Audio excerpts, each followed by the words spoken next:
The geek group evolved as the natural extension of who I am.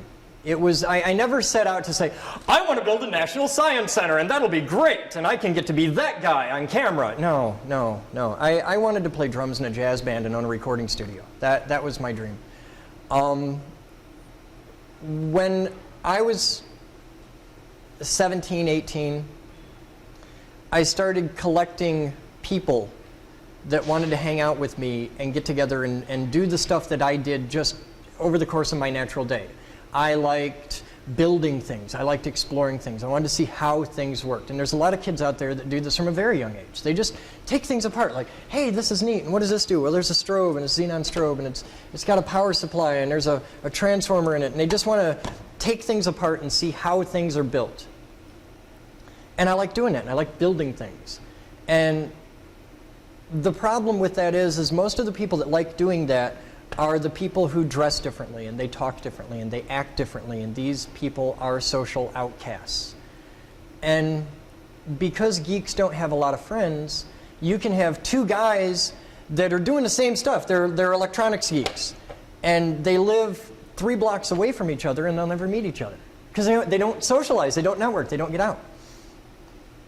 And I started back in the day when people had better homes and blue boxing, things like this. And we knew how to do a million fun things with a payphone, thanks to the invention of things like the blue box and the red box and black box and all that jazz. And that went away. But the culture of that, the 2600 culture, still very much exists today, and it's just evolved. And we're not generating MF tones and whistling across trunks anymore. We're playing with Ethernet and man-in-the-middle attacks, and it's all packets and switches and routers and hubs, oh my. But the culture of that, the culture of the outcast kid who wants to know how the world works, these guys are the 10%ers. 90% of the people in the world don't care. They push the button, the damn thing works, and that's all they want to know about. But there's a world of people out there that are beyond that want to know how it works. They want to understand the systems. They want to hack the puzzle. And that's what we're here for. We're here for the people that matter. Because all through high school, and even today, these kids get beat up. I mean, like you know, it's a classic thing. Every geek, all we have to look forward to is getting beat up at homecoming. But they slam these kids when they're kids, and they don't realize that that kid that you're slamming today, 20 years from now, you're going to be calling him boss. Because while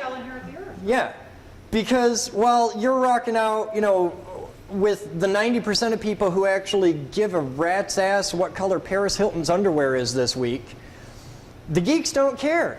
We don't wear the Abercrombie. We don't try to look cool. I sport a mohawk during the summertime. Not because I want to be cool. It's because I ride a motorcycle and I needed something I could do with my hair where I could wear a helmet and it didn't matter at all. So I wear a short mohawk and it just works. It's functional.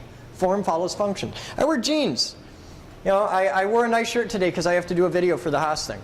But normally it's a jeans and t-shirt thing. I'm not a suit and tie guy. I got a suit and tie, but I only wear that when I got to deal with the white glove and pearl crowd. When I got to be, hi, I'm Chris Bowden and I'm the president of a national nonprofit. Please give us money.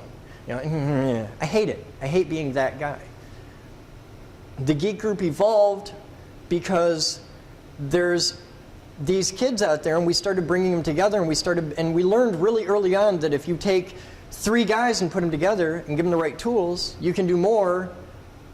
The whole is greater than the sum of its parts. Our powers increase exponentially. Our abilities increase exponentially. And we can do things together as the geek group that far exceed what any of us could do on our own. Here with the geek group, we can have a soundstage. We can have a 10-foot tall industrial robot. We can have all these things that you can't have at home because you don't have 480 volt power, because you don't have a forklift, because I mean, all kinds of stuff. It really shows up when you do something where a normal trivial thing like the drum set. Okay, it's just a drum set. There's nothing special about it. But if you take this and put it in your house, all of a sudden it fills up your entire dining room. I've made this mistake. This is my drum set. And here it's this little tiny thing off in the corner. You can spend all day here and not even notice this. the scale of things here is where it gets cool. I'll show you a good example. Follow me. I've got like 8 camera guys. Brad! Damn it, man, what you doing? Hey, how are you?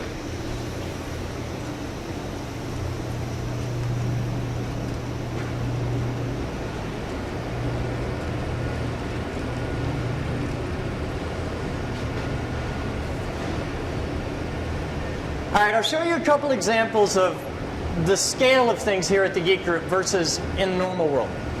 This is a typical tabletop Tesla coil. This is the kind of thing that normal people build, you know, science fair stuff. This plugs in a wall, runs on a regular 120 volt outlet. It'll make arcs about this long. Cool.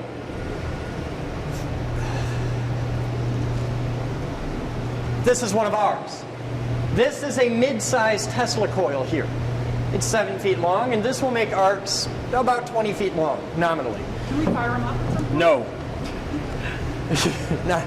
not in this building. I need a bigger building. Okay. See that little row of white cans there?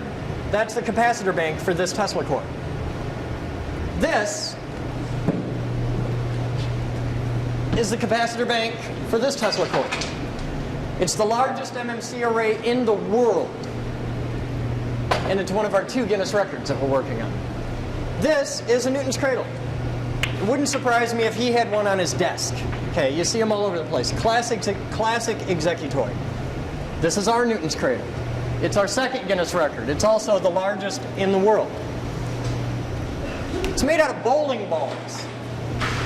Now, this is just the mock-up. We'll have this finished in the next month. In fact, I talked with the 8020 today. There's a whole frame that's coming with this, and it'll be on wheels and move around. You can't do this at home.